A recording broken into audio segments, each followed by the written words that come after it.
உங்களை வெறுத்தவர்களுக்கு முன்பாக, உங்களுக்கு விரோதமாய் பேசினவர்களுக்கு முன்பாக, உங்களை தூற்றி திரிந்தவர்களுக்கு முன்பாக, உங்களுடைய மனதை நோகடித்தவர்களுக்கு முன்பாக, உங்களை வருத்தப்படுத்தினவர்களுக்கு முன்பாக கர்த்தர் உங்களுக்கு வாக்கு கொடுக்கிறார். அவன் முன்னாடி உனக்கு ஒரு உயர்வை நிச்சயமாய் நான் வைத்திருக்கிறேன். இந்த மொர்தெகாயை உயர்த்தின கர்த்தர் இப்பொழுது இந்த சத்தத்தை கேட்கிற ஆண்டவருடைய பிள்ளைகளை, இது தீர்க்க தரிசனமான வார்த்தை, இது தீர்க்க தரிசனமான வார்த்தை.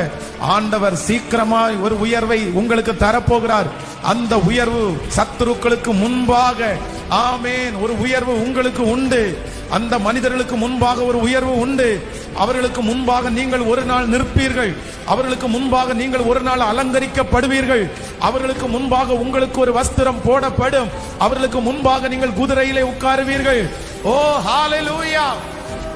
சத்துருக்களுக்கு முன்பாக என்னை உயர்த்துகிற ஒரு நல்ல